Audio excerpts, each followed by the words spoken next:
Christian McCaffrey, I think I can't imagine there's ever been a better midseason NFL trade in the history of the league. Last week, he broke Jerry Rice's record, 12 straight TDs. This week, he tied Emmitt Smith's record, 13 straight touchdowns for a team. Next week, he has a chance to break it, longest since 1990. So you're talking about a guy that, and I thought it was kind of crazy too, running backs, 2022, he had been banged up. I'm like, wait, you're going to give a second, a third, and a fourth? He would have been worth 3 seconds, thirds, and fourths for his impact on the 49ers. Yeah. He is easily, I think Josh Allen threw his hat back in the ring. You know, Lamar's having a pretty awesome season, but he's right there. If it ended today, he would have every bit as good of a chance as anyone to be the NFL MVP. And he's clearly one of the best players in the league. And he's taken a team that was pretty damn good, right? They were in the conference title a couple years ago. They were in the Super Bowl. And Purdy's an upgrade over Jimmy, clearly. But Christian has become like a superstar. I remember being a kid when they signed Deion Sanders. Niners never looked back, and they dominated.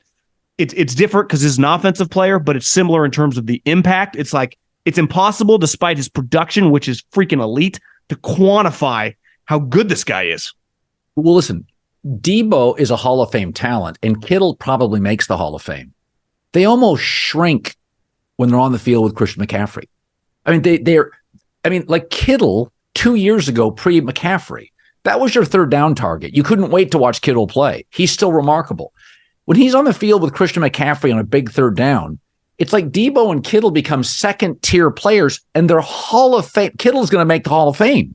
So it's like McCaffrey is that rare athlete that among other great athletes, it doesn't, I mean, it's like this kid for the Rams, Puka Nacua. I keep waiting. It's like, this is insane. It's nuts. He's physical. He gets open. He reads corners like a 12-year veteran. He manipulates him. It's like, oh, that's just different. I mean, among other elite players. So, and the thing about McCaffrey, despite his size, he's one of the most physical running backs I've ever seen. And I mean, seriously, he plays 3 inches taller and 30 pounds heavier. Well, David Shaw pounded the table when he was coming out. I was wrong. I thought, I bet he turns into more of like an Edelman, Welker, and he's more receiver than he ever is true down running back. He is, I mean, this is going to sound like a Walter Payton, Emmitt Smith. I mean, he's a true, Kyle's giving it to him 20, 25 times a game. And it's not at the corners. It is right up the gut. Yep. Him breaking tackles. He'll lower his shoulder. He's really more of like a throwback to his dad's era of a guy that would have thrived in the 90s. And now I think, to me, the Cowboys, a little bit of a front-running team.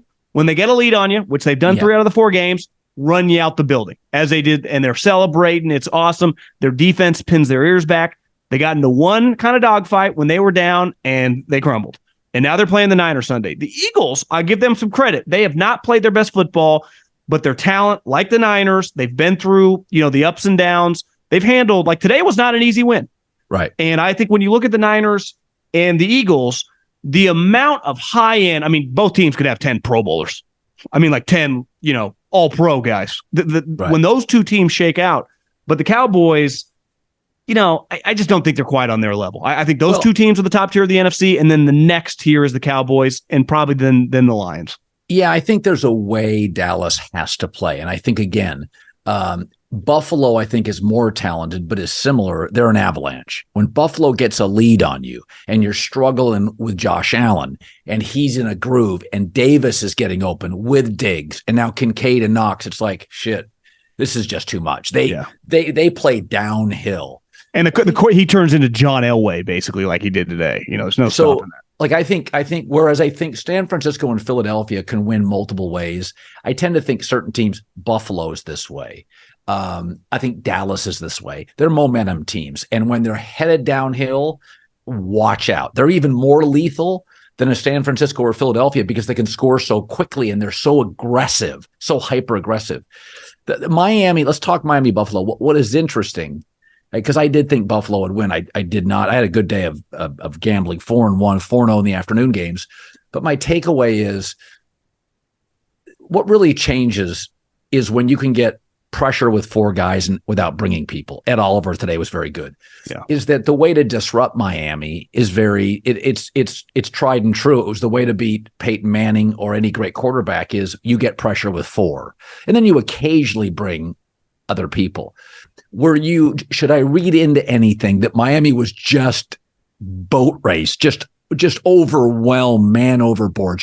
Or is it just one of those, they came off a huge game on the road against the rival, it was bound to happen? I think it's more they're going on the road to a team that's won their division 3 years in a row, who 2 of the last 3 years have won 13 games, and have a quarterback who I'd say this year has got a chance to be the MVP of the league. Well, I mean, when he's on, and he's been like this the last couple of years. Buffalo had to win that game, right? I mean, you're talking about they've already lost, so all of a sudden Miami would have technically, they'd have 2 losses, they would be undefeated.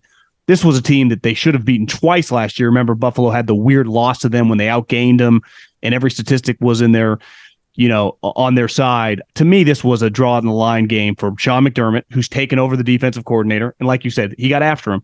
Tua hasn't been touched, right? And the other thing is they've been running it down the hill, like untouched on everyone. So slow him down from the running game, hit Tua, and have Josh Allen be an all-pro level guy. That formula in general, you're going to be able to play with anyone in the league, right? Stephon Diggs, when he's humming, he's a top 2 or 3 quarter or a wide receiver in the league.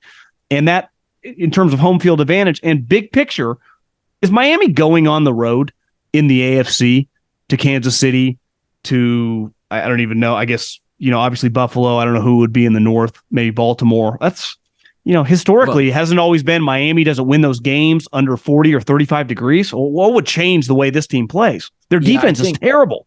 Yeah, no, I think that's in the AFC, the best teams, Buffalo, can get after you defensively. Kansas City can get after you defensively.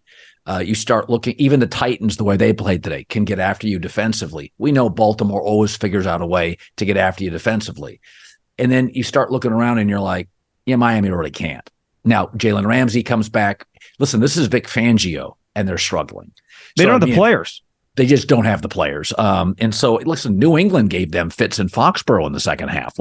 I think Miami is I think they're the best team to watch offensively. I think they're smart and clever, and it's a little bit of a fireworks show. But today is a great example of, and I think they're really well coached. They just have some personnel limitations. They don't have a lot of guys that would start for Buffalo on defense, maybe 2. Yeah. Yeah, I just think today was a day when, Tua, once everything's not schemed. I mean, there were some plays on their first couple drives. You're like, geez, Louise, Mike, he's got, Tyreek Hill in the backfield. He's got guys motioning. I thought it was incredible. He was the MVP so far. You realize how special their offensive coordinator is. But once you just have to play football straight up against a team that you're equal, maybe even slightly better on the road, it becomes a lot more difficult. So to me, they got a lot to prove. Just historically, they've never done it. And think of all the teams in the AFC that play in the cold. I like Buffalo.